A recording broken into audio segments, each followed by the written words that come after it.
Welcome to the Wedco podcast, where wedding wisdom meets street smarts.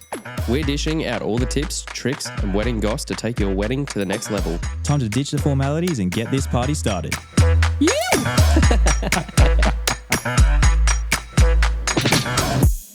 This episode is brought to you by MusicBed. We use MusicBed for all of our wedding films and even the intro and the outro of this podcast. With their amazing AI song search functionality, we can always find the perfect song for all of our film projects. MusicBed.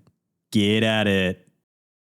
Hello and welcome to the Wedco podcast. I'm Togger. And I'm Joel, and we're here at the beautiful W in Brisbane today. We certainly are. And today we have Shannon from Bo and Luca on the couch with us. Hi, guys. Thank you so much for coming in. Thank you for having me. It's a pleasure having you here. I've seen your gowns around forever. And my wife, as soon as I said we're having you on board, she's like, no way. Thank you. They're amazing. Thank you. I personally hadn't actually heard of you, but then I started following you the other day when you started following us. And then I was like, oh, my wife's following you already. So there you go. Thank you. Well, maybe we can start with just a little bit about your backstory. I know you've got a pretty intense backstory there, like a long one. But yeah, we can delve into that and how Bo and Luca came about, I guess, would be awesome. Okay. So I was in my early 20s living in Dubai. I actually used to fly for an airline over there called Emirates. You probably know that one. Yeah. I've always loved fashion and I grew up with it. My mother was a seamstress when I was younger. She used to work in a lingerie factory, so I'd take my school bag and go and sit there by the machine. My grandmother had, she actually used to make wedding dresses and had a studio, so we kind of grew up with that. And I was living in Dubai, and unlike the Australian culture, there's a lot of like couture made over there. And I guess I was really fascinated with the kind of quality that they had of clothing. I guess in Australia you just go to the shop and you buy something. You don't have something made custom for you. And there was a little street by where I lived in Dubai. It's an area called Satwa. And I used to watch all the Arabic women walk in with their buyers, and they were so beautifully decorated. And, so I'd go down to this little area and just walk around, and it's all Indian tailors. And I was just fascinated with what they did. So I actually asked one of the tailors, can I come in and watch you? And, I'll sweep the floors, I'll do anything, but can I just come in and see what you do and learn?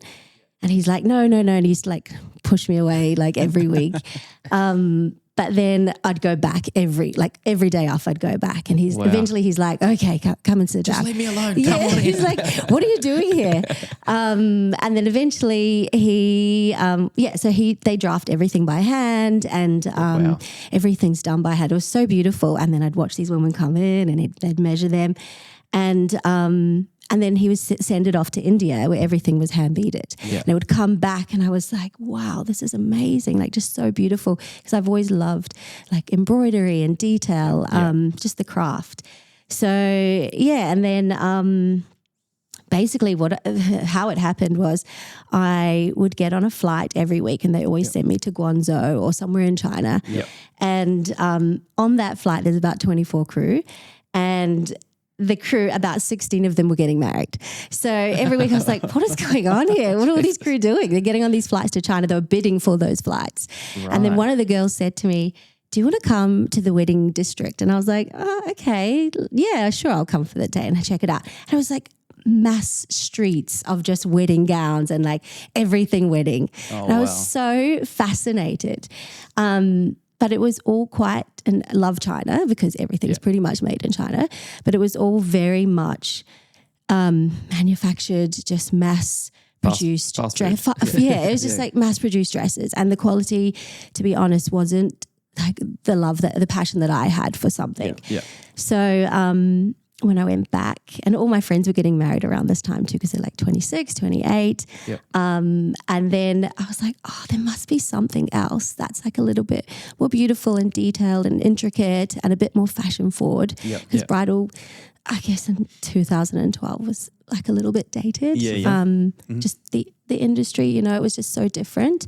And so then I was like, okay. And I spoke to the tailor that I worked with, and he said, why don't you just go to India and meet some of the people that do the beading? And I was like, yeah, definitely. I'm going to do that.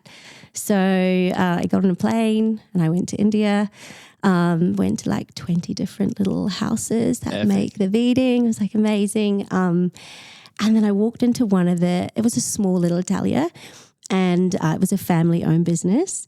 And there was these gowns on the loom. So it's all like hand embroidered. And I was like, oh my God, those like are very intricate. And I said, is that Valentino? And he's like, yes, ma'am. And I was like, oh my God. And then he took me out to the other part where all the tailors were, and it was just like this room of beautiful embroidery, and there was Eli Saab and like Dolce & Gabbana, and I was like, oh my God, how can I work with you? I mean, and he's like, every day you went back. And he's like, ma'am, like, and I was like, no, like, and they obviously do a lot. So even though it's not mass produced, but there'll be like 20 gowns. And everyone has this perception of India that it's like really cheap, but it's not. Like it's quite expensive actually to hand embroider, very expensive to hand embroider these pieces.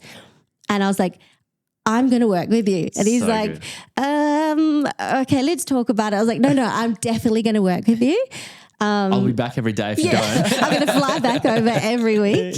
And I basically every weekend flew back to India. Oh, wow. I had cheap tickets. I worked for Emirates. I could fly back and forward, and it was a 2-hour flight. And then we started from there. And then I just decided, well, I love beautiful couture pieces. I didn't want to do fast fashion. And and that's how it started. So tell us about your first dress. Oh my goodness. So actually, to be honest, because I didn't really know what I was doing, I just created a collection. So I drew everything up, and then the tailor actually helped me with all the patterning because I didn't know how to construct everything properly.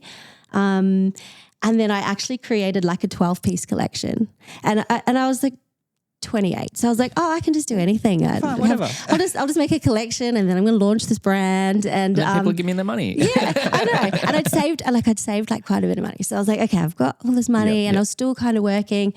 And then so I did this like 12-piece collection, and I was like, yeah, I'm just going to launch it online. I think Instagram hadn't started then. So I was like, yeah, I'll just put it on Facebook or something. And then actually, so fast forward a bit, I made that collection, and actually I moved back to Australia. So I quit Emirates, and I was like, no, this is what I'm going to do. I'm going to move back to Australia. I'm going to start this collection here in Brisbane. And so the first dresses I made, actually it was just girls on Facebook. I'd put these pictures up, and they're like, oh, can we come and try these dresses? And I was like, oh, well, it's only in my house. So that's awkward. Then I was like, okay, yeah, you can come. My first dress I actually sold was to a beautiful girl, and she put on this dress in my house. She was like, yeah, I'll take it. And I was like, wow, I don't even know the price of that yet. I was like, okay. So it was like one of the pieces that actually was one of our most popular pieces. So. That's awesome. Yeah. So after the first 12 that you made in the collection, did you sell those 12 garments and then go back to the drawing board again? Or do you go with those 12 dresses or gowns and then just produce those again? How does that work? So I didn't really know what I was doing at the time. So I was like, okay, I've got these 12 pieces. I've made the designs. Make that collection, and then I actually thought, I need to put them in a store because I don't have my own store, and girls can't just keep coming to my house. And so I actually went to I flew to Melbourne, I flew to different stores, and they're like, oh, those dresses are not going to work here. And I was like, oh, why is that? And they're like, oh, they're not really wedding dresses. And I was like, but they are, because I've just sold one to a bride. And they're like, yeah, no. And I was like, oh, so I went home, I'd spent all this money. And then, when someone tells you something, you're like, oh, that's not going to work. But back to the drawing board. And I was like, well, I've just spent all this money and I've started this little website. And then I was like, no, they can work. No, I've 100%. Sold one, so they must be able to work. Exactly. So then I actually took a studio. I was like, I'm just going to use the rest of the money that I have, and I'm going to open a studio. Wow. And then I was obviously very naive because I was like, oh, it doesn't matter. I only have money for like 3 months, but that's okay. Fine, whatever. Fine. The lease is 3 years. I was like, no, that's fine. Don't worry about it. And then I went and opened a studio and put it on Facebook because that's what you do. Yeah. And then I just started getting girls every weekend. And I was like, So oh my good. goodness. Went from like 1 girl a weekend to like 10 girls. And then it just kind of grew. And then Instagram had just started. So then I think we made a really big community on Instagram. So then it just kind of grew from there. And then I was like, okay, well, I see that these other fashion brands are doing this. They do a collection every year. Okay, I better do another collection. So then it kind of grew from that until I got a kind of feel for what I was doing. That's awesome. Yeah. Were you like, how long were you doing like the consults, I guess? Probably about 6 months. And then I was like, whoa, I can't Need to do get this. something. I've got so much to do. Yeah, exactly. Yeah. So then I hired like a pattern maker and then another girl. And then, I had a bit of a team. Yeah. But I still loved doing the consults because you learn so much when you're dealing with the bride. Yeah. Maybe Especially because I feel like you've got like a really good energy about you. So I Yeah, almost feel, exactly. like you're just smiling a bunch and like, I don't know, you can just tell that like you're a good human. Yeah. And so Thank I'm you. like, I wonder if like how did that, I guess what I'm trying to say is like a lot of people build their businesses based on like personality. Yeah. And so like I built my business and I was like, my face was on my Instagram and all that sort of stuff. So like, did you have a clear path of like, I want to make this like a business and it's a front, or were you like very personal at the start and then kind of transition that away, or? To be honest, I never wanted to be like the face of the business, and it's really bad, but I'm not ever on there. Yeah. I just loved making really beautiful things, and I just really wanted to offer girls these amazing dresses that you couldn't get, like these hand-beaded dresses that you'd only see in like Valentino or and so I guess I just and I had a really nice little team, so I felt like the energy that you surround yourself with kind of goes off to everybody else within the team. So, for sure. So I felt like if I just had a really nice little team, and then I knew that I wouldn't be able to do every single bride every time because I basically did everything else. Yeah. I guess that's that's awesome. Was the whole team in the studio in the early days, like pattern makers and everything you had on board, you were all doing that in-house in that studio? Yeah. Wow. And there's like a little back area back area. So we started with that, the one studio. It was down here in Fortescue Valley. Yeah. Started with the one studio, and then after like 8 months it grew. So I was like, okay, well, let's take the top floor, and then we put everything up there. And I was there for about 4 years before I moved to Sydney. So Unreal. Yeah. And behind Bo and Luca, the name, anything special we should hear about? Do you know, sometimes when I think about it, I'm like, why did I call it that? Because everyone's asking. And when you start a business, a lot of people think about what they're going to call their business, but generator. I was like, this name. No, but it comes from a song that my sister and I used to love when we were small. And then I was like, I'm going to name my kids that. So, but then I have kids and I'm like, well, definitely not naming them my business because that's my other baby. So, fair enough. Yeah, so from a song. It's nothing spectacular. And then as far as brides coming in to the showroom now, if they were, I think you've got two different kind of sides of the business as far as collection-wise goes now, like the hand-beaded and everything in India. Yeah. And the other ones are made in Poland. Is that correct? Yes. So, there's a nice story to that. Okay. It's a little bit controversial, but Go for it. So we were making all the hand-beaded pieces, and that's my passion and that's my love because they're so intricate, and I'm definitely about the artistry. But obviously COVID came in, and then I'm like, whoa, okay, firstly, no one's getting married now. And we had like 46 stockists overseas, and then COVID, and actually I moved to Africa just before COVID, and I moved there because I had such a big wholesale business that I was like, okay, well, actually the wholesale business is insane now, so let me just run with that. And my husband at the time, my fiance at the time, was in Africa, so I was like, I can move anywhere because I was basically living on different time zones. And so I moved to Africa and we just did wholesale, and then COVID hit, and then 46 stockists went down to like 12 stockists because everybody closed. And I was like, oh my God, like I've lost like 75% of my business. And then, sorry, I have to think about what was happening there. And then, so basically I was like, okay, what are we going to do here? And then and actually, so I made very intricate, quite expensive, elaborate dresses. And I was like, okay, the wedding industry has gone very minimal because everybody's trying to save money and no one knows what's happening in the world. And so, and a company reached out to me from actually Ukraine. Yeah. And I was like, oh no, I've never done that kind of style of dress or minimal. So like, but you have to pivot when you know, businesses change, you have to pivot and be like, okay, this is what you have to sit down with your team and be like, this is what we're going to have to do. I still want to create our style of gown, but maybe we can create it a little bit more affordable. Yeah. And maybe a little bit different than what we're doing and still have that part of the business, but have this other part of the business that's a little bit more cost effective because it's not hand beading, it's like, you know, crepes and lace. And so this company kept reaching out to me from Ukraine and I was like, okay, let's trial a few pieces. And actually, and they're amazing. They're also all hands-on as well in Europe. Like they've got amazing seamstresses and coutures. And I was like, okay, let's make a couple of pieces and I'll see how they are. And so we made them and I was like, these are actually amazing. Like, you know, and they had a lot of corsetry and we didn't do corsetry before. Yep. And so we started working with them and actually that became a really big part of our business because then we could cater to a whole different market but still within our kind of realm. Yep. That's awesome. Yeah, so it was really amazing until 2022, February. Yeah. When I got a message from my production manager, she woke up and she's like, have you seen the news? And I'm like, no, why? I've been feeding my kids, like, you know, get it. And she's like, turn on the news. And I'm like, okay. And then, I see that there's a war that's broken out in Ukraine. So we'd had this business with them for nearly 2 years and it was amazing. And they were actually we were doing more of like a mass market than like this couture market. And I called my manager in Ukraine and she's like, we're in total, like, we don't know what's happening. And I was like, oh my God, I have like 12 dresses that I need to get out. Yep. I've got brides because I know every single bride. I was like, we've got to get these overseas. She's like, I can't speak to you. And I was like, obviously.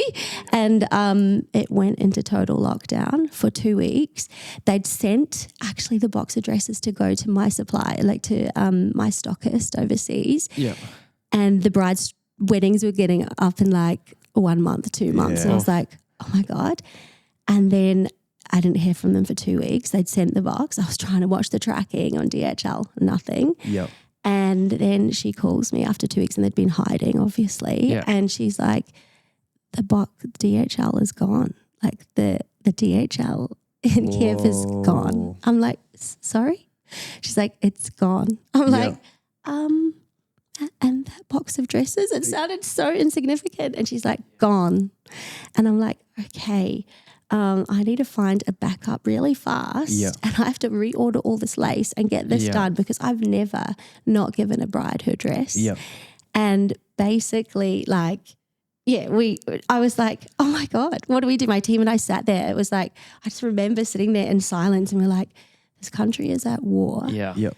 Those people, like, I don't know what's going to happen to them. What's going to happen to my team that we'd been working. And you get you grow such a relationship with these people. Definitely. You're like, how can we help? Like, you know, and it seems so insignificant when you think about it. But I still had brides that I had to get their dresses for to. sure. Their wedding's still going Their ahead. weddings are still going ahead. And it still falls on you regardless. Yeah. You know, and they're not like, oh, well, I'm sorry you had a war in Ukraine, but where's my wedding dress? Exactly. You know? And so there's been a lot of. Wow. Yeah. And thank God. But so my team, after 2 weeks, they called us and they said, we're not, because a lot of people were fleeing to other parts of Europe and they were like, we don't want to leave. Like, we have our families, we've grown up here. They were thankfully in the west and the south, so they were quite far from the major cities. Yeah. And they were on the border of Romania. So they were like, we're going to remake the dresses. And they're like, please, like, can you, because I was like, well, I'm going to have to find a backup in Poland. And, you know, I started contacting all these factories there and I was like, okay, I need to find a backup and sort this problem. Yeah. And then they were like, please don't leave us because they're quite a big tailor, they're a big company. And they were like, you know, all of our European, everyone's left us. Yep. And I was like, oh my God. Man, what a full-on time. It's full on. Like, it's so full on. And like already navigating a business, and then you're like, oh my God, there's so many facets to running a company. And they were like, please don't leave us. And I was like, okay. But then I had to repay for all the dresses. And I'm like, okay, right. I have to take a big decision, make a decision and take a risk. Do I go to Poland or do I stay with them? And I was like, well, I feel like I didn't want to abandon them. And then they got those dresses. They made those dresses within a month. Like, you know, it was like really amazing. And we've been with them ever since. And that's awesome. Yeah. And that's, I think that I feel like different situation, because that is like one that you can't really, like COVID, no one knew that was going to happen. So it's hard to, I guess, like talk about it, but it's like when someone's like, nah, stay with us. Yeah. You're like, I'm happy to, but also like, I still need this done. Yeah. So the fact that they like still followed through and like they got it done and all of that, like that's. Not only that, I think like you're going through a war, you don't know what's going to happen and you're in a shelter and then they're like, no, we're going back to the factory and we need to keep our income. Like we need our income. And then I was like, okay, this is a really huge risk because I'm going to pay for all these dresses again out of my own pocket. And then do I do that or do I go to Poland where I know it's fine and it's very risk averse? And I was like, okay, I'm really good at taking risks. I was like, let's just take this risk. And I'm really glad I did because they're amazing. Yeah. And, you know, it sounds so bad, but like we were getting the dresses and because there's no DHL, there's no one's going in and out of Ukraine.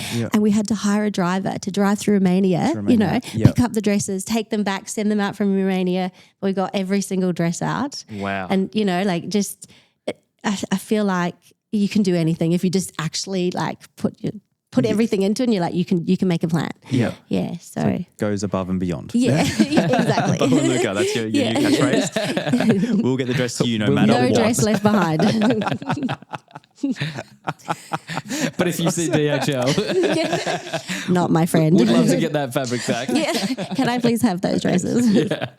Oh, far out. No dress left behind. Sorry, I love that. Can we talk about the process of the hand-beaded ones in India? Yeah. So I'm a bride and I'm looking for a dress and I come into the showroom. You look beautiful. Thank you very much. I've been trying, been going to the gym. What does that whole process look like from start to finish? Okay, so we have a lot of stockists, as you know.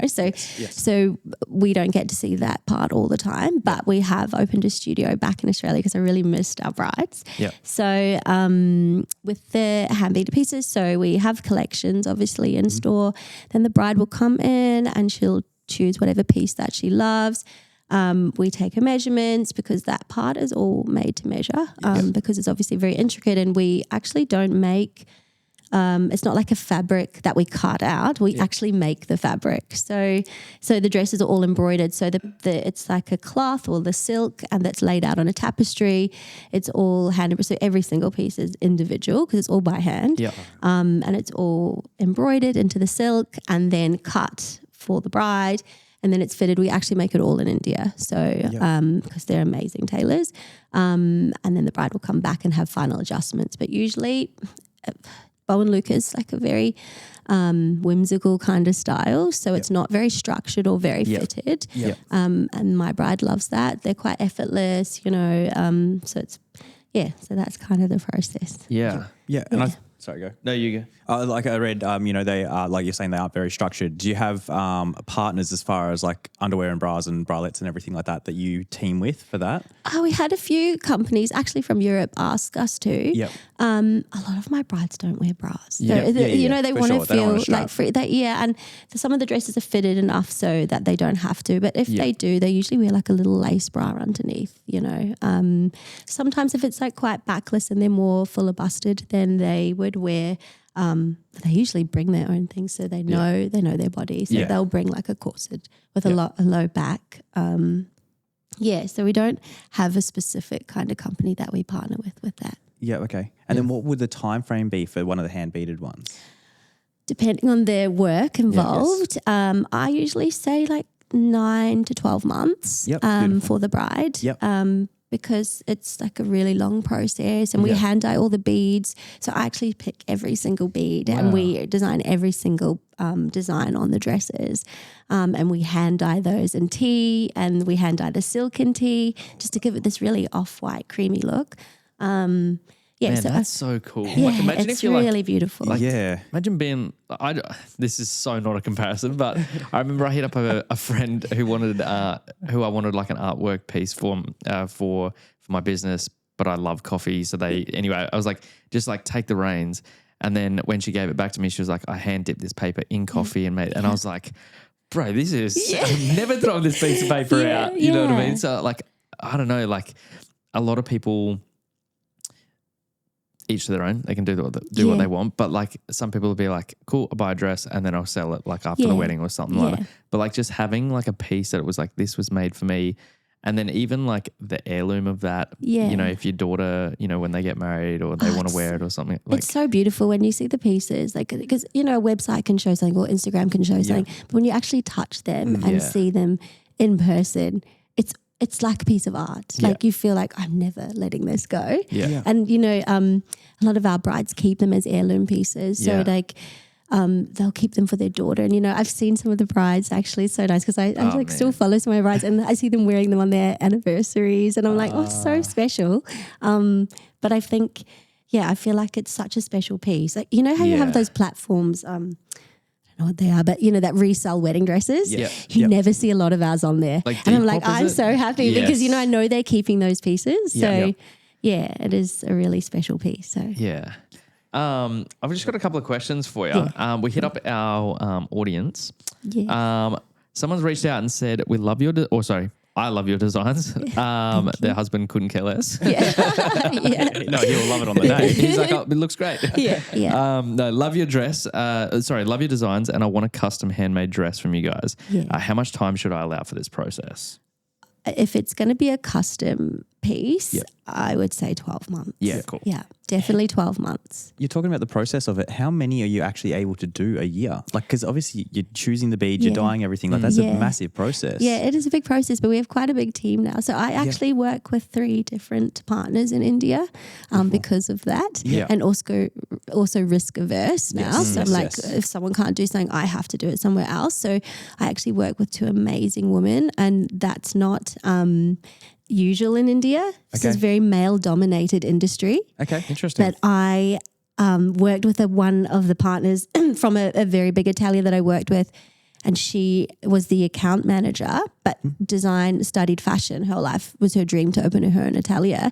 But women in that industry aren't really advised. They're not kind of groomed to do that. And she came to me after 8 years and she's like, I love working with you and I love your brand. Would you come and do a few pieces with me? And I was like, absolutely. Like, and she's like one of my main people now. And then I met with another family that is has a husband and wife, but it's the wife that runs the business, and she's like amazing, and she's on top of everything, and I love her too. So that's really great energy, and that's awesome. So I work with them. But 12 months because. You basically, if it's going to be a custom design piece, we have to map out all the artwork and draw up, and then I choose the beading, like what we're going to use for that. Yes, I'd say 12 months is a cool. good amount of time. It's so cool. Like I just keep going back to it's a piece of art. Like that's insane. Yeah. It's the people that are choosing that, and it's a commitment. Like I feel even now, like people, they're kind of getting married 4 months out, or they're getting married 2 years out. Yeah. And I feel like those people that are getting 2 years out, they're going to like come to you and they're like that year. And it's just like the anticipation of that whole year is just coming back. And like once they receive it from you as well, how special that'd be going into their big day. Yeah. So the brides, we obviously have quite a niche market with Bo and Luca. It's a very specific bride.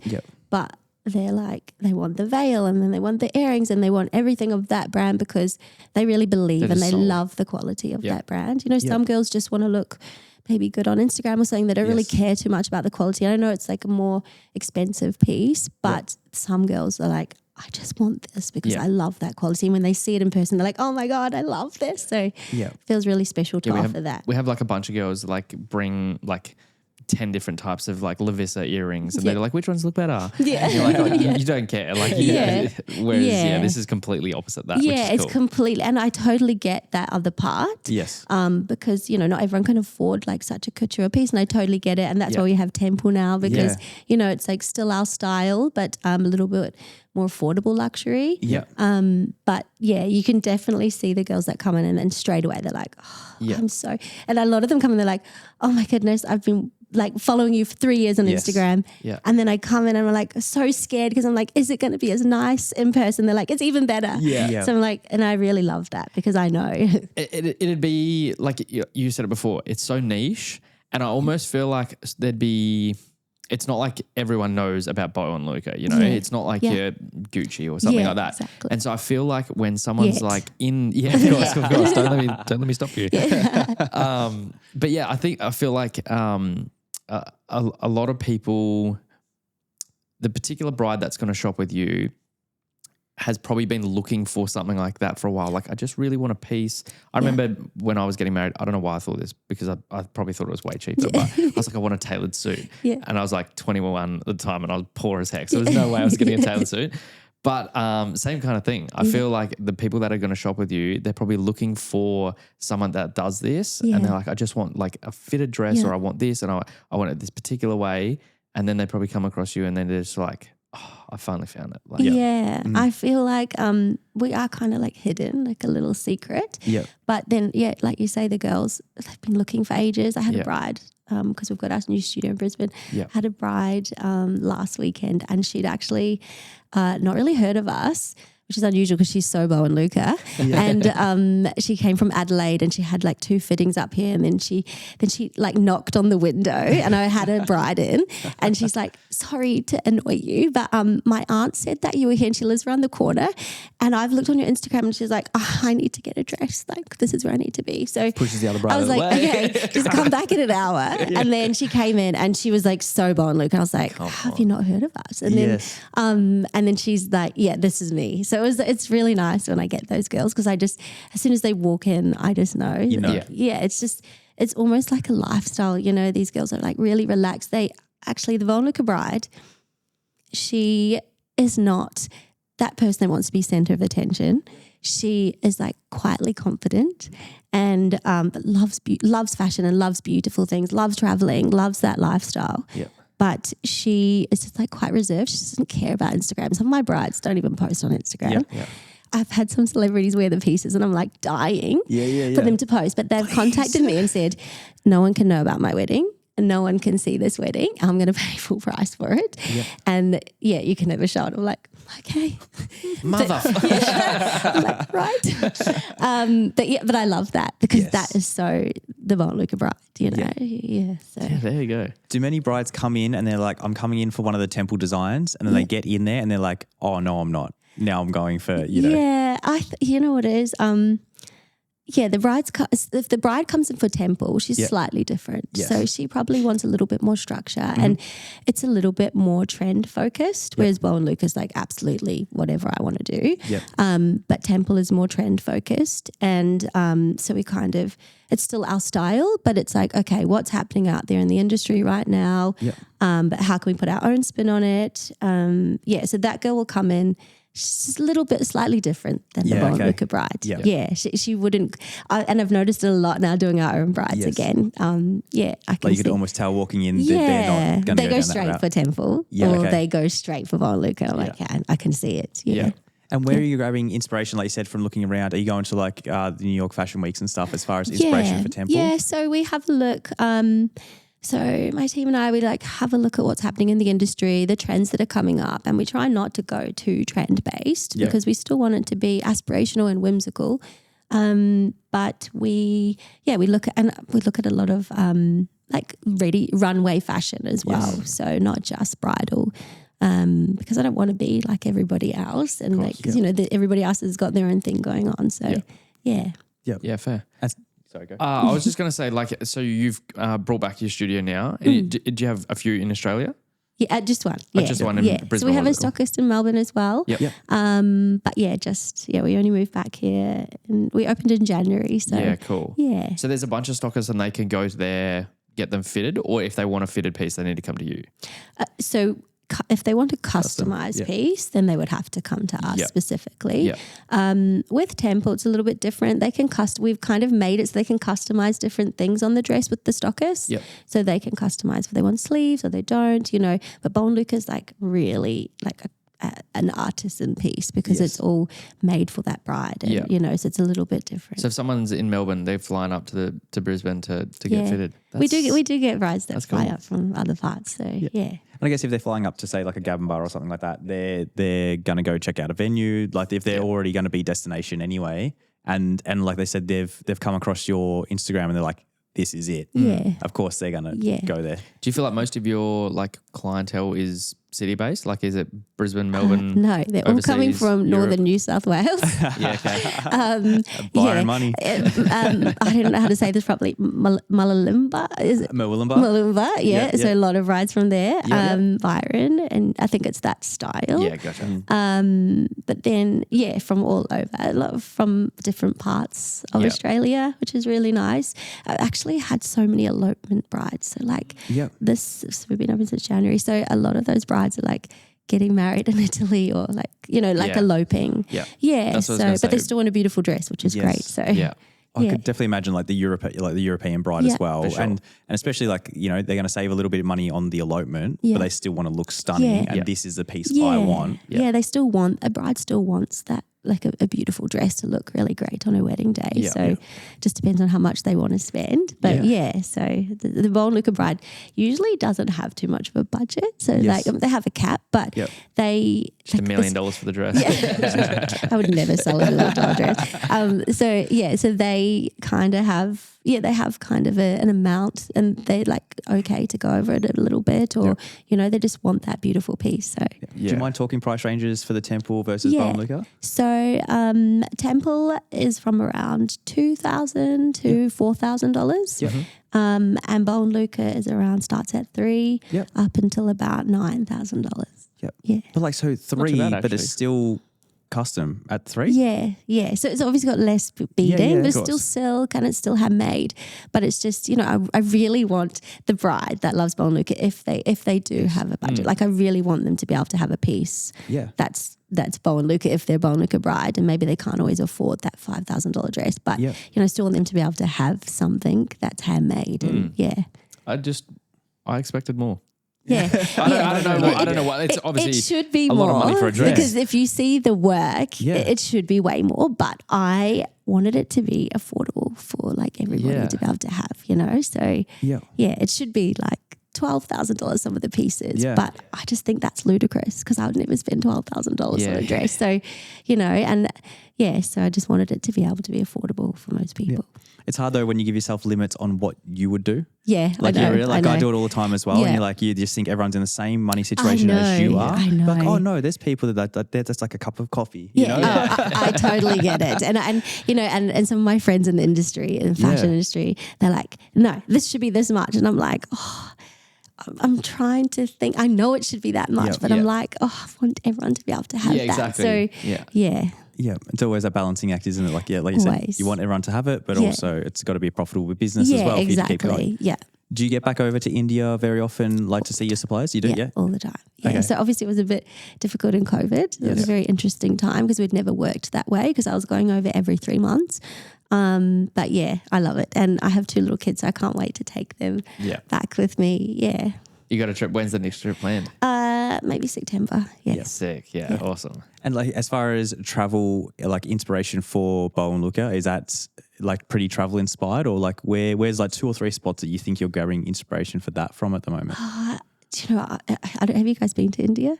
No, I haven't. Oh, it's like so amazing. It just, like, I really love architecture and I love little intricate details, anything that's handmade. So a lot of my inspiration comes from like travel, but also like tiles and art and, you know, anything that's kind of like handmade or I just have a really big passion for people that love making things like by craft. So for sure. Yeah. I think it's really cool. Like we were speaking to a cake maker a few weeks ago. I shouldn't really call her a cake maker, but the same thing. Like she makes artwork. Yeah. Like she's full artist. phenomenal. Yeah. And same thing. Shout Like out she's Marina. just, yeah. Yeah. Hey Marina.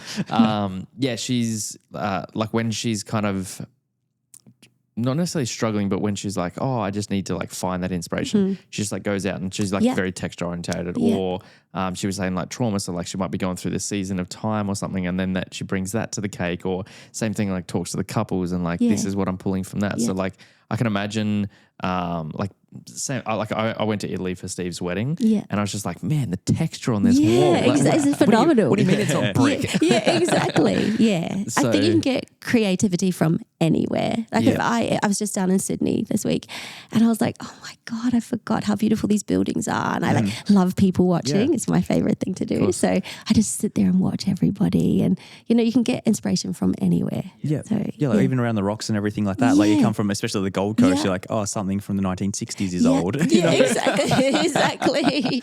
Exactly. Yeah. So I just had a really good question that I was going to ask. What was I going to?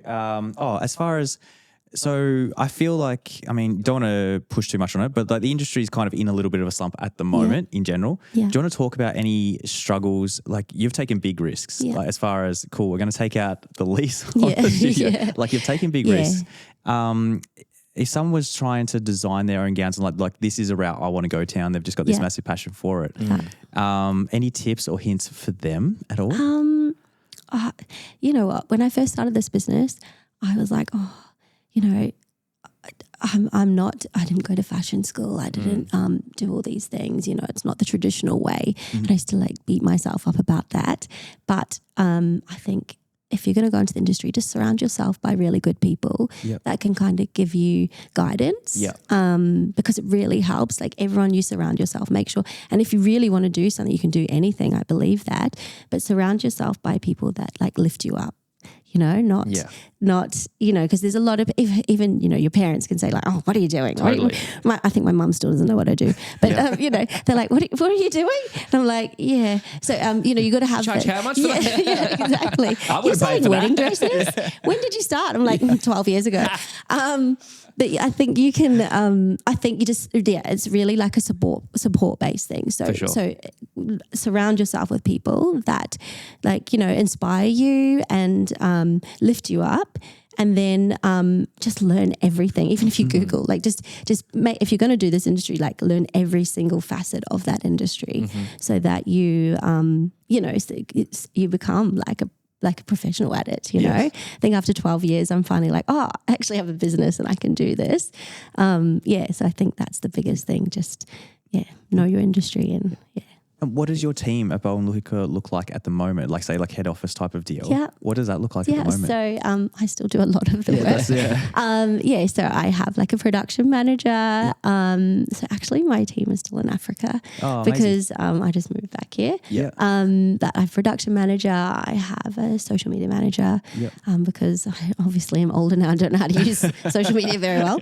And then we have like a sales team as well that look after our wholesale accounts. And then we have like a pattern maker. So we have like all the pieces that run that part of the business. And then we obviously have our like Italia in India. So the three, and then in Ukraine and Poland. Do you what's on the horizon? Actually, so We're shutting down. no, never. I mean, we're about to launch. We're working on our next collection for Bo and Luca at the moment, which is really cool. That's always exciting for the team, you know, because you get to design different fabrications. Definitely. How many pieces roughly go into a collection these days? So Bo and Luca, we used to do like 12 pieces, but that's a lot, you know. So we do like 6 to 8 pieces. And then with Temple, we do about 6 to 8 as well. Yeah, and that's cool. launched. We just only launch 2 collections a year. Yeah, perfect. And actually, we only just touched on accessories before. I'd love to talk on those a little bit more for as sure. well. Yeah. Because you got the veils and accessories and everything like that. Yeah, what does that consist of? So actually our accessories do really well. Because obviously we have a lot of international brides and they can't always try on a piece or there's not a stock as close to them, but they really want a piece of Bo and Luca. So we make beautiful hand-beaded veils, which like really affordable. They're like $600 to $800, but they're like all hand beaded and they're Italian tulle, so they're really beautiful. So they can still have that piece of Bo and Luca, even if they can't have a dress. Yeah, for sure. And then about 5 years ago, I just started making some jewelry, and then I was like, actually, let's see if this is going to work. And then our jewelry just started selling out. So I was like, actually, it does work. And we work with a team in India as well, because everything's in India. And we choose it's all crystal and gemstones. And so we choose the pieces that are going to be cut for that jewelry, like the stones. And then, and it's like a big female-led team as well, which is really important to me because it's not a female-led industry as well. Because predominantly the woman in India would stay home and look after the family, and then the husband or the brothers would go to work. But obviously the world is changing and evolving and like everyone has to work. So it's really great to see that women are getting into these industries. So and they all cut the jewels and it's amazing. So we sell a lot of accessories as well. Yeah, that's awesome. When you go over to India, they always take you out for dinner and everything like that. I love it. Yeah, they do. I love it. They're my really nice team. mother-in-law does a lot of work has a lot of supplies in India as well. And every time she goes over there, they get treated and go everywhere and go into the houses and get the best food. It's amazing. I've actually made friends with a really amazing Indian family over there. And I go, and when I first went to stay with them, because they live like 2 hours out of Mumbai, the main city. And they were like, come stay. And I was like, okay. And it's like a very tiny little town. And when I got to the house, they're like, this is your room. And then I went and put my stuff and I was like, that's a wooden bed. Like there's no mattress. I was like, is it rude if I ask them where the mattress is? And then I was like, and then I asked one of the sons, I was like, there's no mattress. And he's like, oh no, we don't use mattresses. We sleep on the wood. And I was like, oh my God. So the first night I was like, okay. And I was like, no. So I had to roll all my clothes and roll them up and put them on the bed. And I was like, oh my God, this is so interesting. Yeah. So you wake up and they're like, how was your sleep? You're like, amazing. Amazing. Slept like a plank. My posture is so good right now. So funny how different parts of the world work. I didn't even know that. No. You know? Is that just like in the smaller, or is that most of India? Probably in the main cities they've got beds, but this was a really small village, quite a small rural family. So it was like a really nice cultural experience. And so I think it was maybe just that family in that area. That only family. No. I think it was quite general. Maybe it was a thing back in India, I think. I actually never researched that, but I think it must have been the way things were. Yeah. Yeah, so. Do you want to talk about a bit of our team in the Philippines, like even their bed situation as well? Yeah, like we've got a editing business in the Philippines, and same thing. Like his apartment flooded the other day, and he sent me a video, and he's like, and like their bed's just like swimming on the floor, and like they sleep on the floor, and I'm like, oh, bro, like I'm like, you don't have like a bed frame, and he's like, no, like most of the it's too expensive, and I was like, oh man, so like we just got him like a mattress and stuff like that, and a bed frame, but I was just like, you did not we, just like just. So detached. From growing up, I actually was born in New Zealand, but growing up on this side of the world, you're so privileged. You don't really, you don't even know. And you don't even know, like that's not normal to have a nice comfy bed, you know. But actually that wasn't a poverty thing. It was more like that's how they grew up. Yeah, for sure. Yeah, their mattress, it was like a plastic piece of foam or something like that. And I was like, oh, like what about this one? It's like cushiony. It's like 17 layers thick. It's chiropractic. And he's like, thank you. I was like, still good, bro. Like, just have a good night's sleep. I need you to work tomorrow. It's amazing. Like, it's been really eye-opening to work with different cultures, and like, I feel really grateful that I get that opportunity. So, How are most of your brides finding out about Bo and Luca? Is it from a previous bride that's worn a gown and they've seen it, or is it still the socials, or where are you at the moment? I think a lot of it's from Instagram. Yep. Yeah. Cool. So we have a nice little following and community on Instagram. I feel like the brides, they come on there and it's very aspirational and they're like, oh, I'm a Bo and Luca bride. Yeah. I think because I've been out of Australia for like the last 7 years, we didn't have the retail space. We did mostly, wholesale. I feel like now it's like word of mouth. So someone will say, oh, I just went into this brand in New Farm and, you know, and so that's really nice as well. Yeah. Yep. And is there a big focus in Australia again? Would you in the future looking to open more flagship stores like Bo and Luca stores, or are you going to kind of go down the stockist route as much as possible? I love working with my stockists. So because then it opens up the business to be able to work with like global brides, and a lot of the brides on Instagram are like, oh, I'm in the UK, or I'm in, you know, Argentina, like want one of these dresses.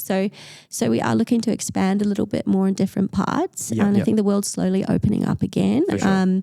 But I think I'll just keep the one studio in Brisbane, because a lot of the brides can, like, it's so cheap to jump on a flight and then just come up here. And sure. 2 hours from Melbourne. Like, it's so exactly. easy. Yeah, so. Perfect. Yeah. All right. Well, we've already done 50 minutes. Okay. Very quick. Yeah.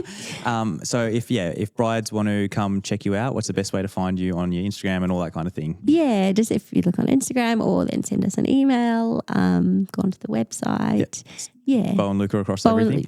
Bo and Luca. Yeah. Beautiful. Awesome. Yeah. Well, I think we'll wrap it up there. Anything else you want to add, touch on?